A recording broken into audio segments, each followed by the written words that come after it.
تاسو له SBS پښتو سره یاست.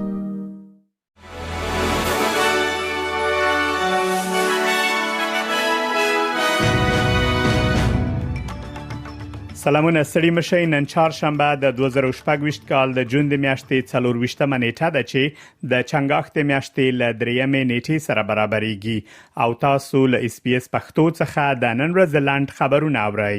د استرالیا د انرژي وزیر کریس باون وایي چې هغه د برېښنا له شرکتونو څخه غوښتنه کړې ترڅو تشریح ورکړي چې ولې د جولای ل لومړۍ نیټې څخه د برېښنا بیل وړيږي او دا چې آیا دا کار د ناوړه چلند د قوانینو سرغړونه ده او کنه.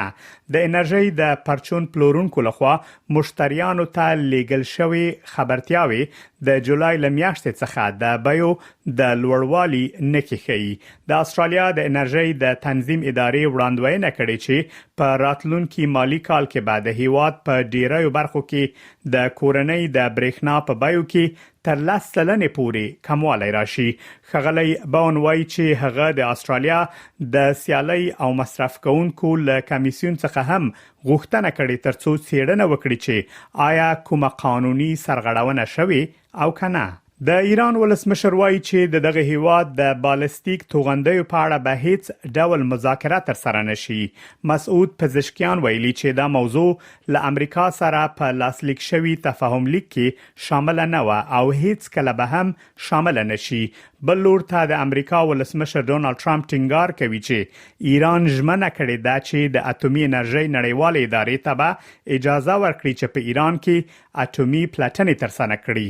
ټرمپ خبرداري ورکړې چې چیرې تهران ل خپل ژمنې شاته شي نو امریکا به خبرې اترې ودروي.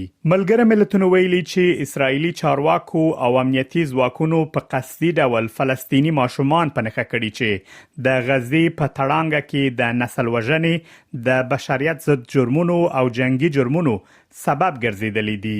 د ملګرو ملتونو یو خپلواک کمیسیون د غزې د جګړې له پیل راځي د فلسطینی ماشومان پر وړاندې د سرغړونو څېړنه کړې او په خپل راپور کې موندلي چې د وژل شویو کسانو شاوخوا 10% ماشومان و.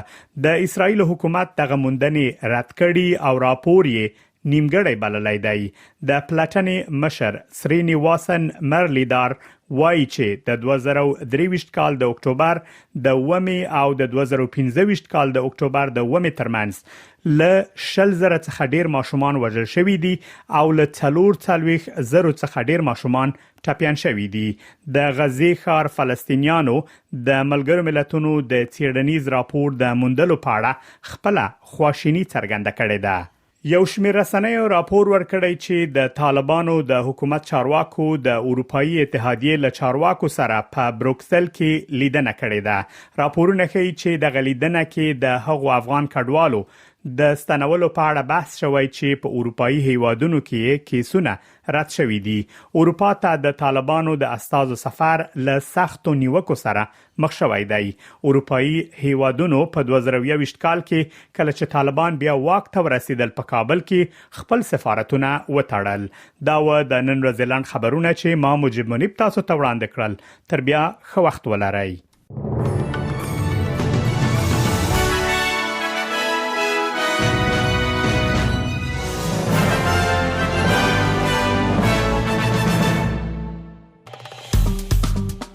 SBS پښتو په فیسبوک کې تعقیب کړئ، مطالب یې خوښ کړئ، نظر ورکړئ او له نورو سره شریک کړئ.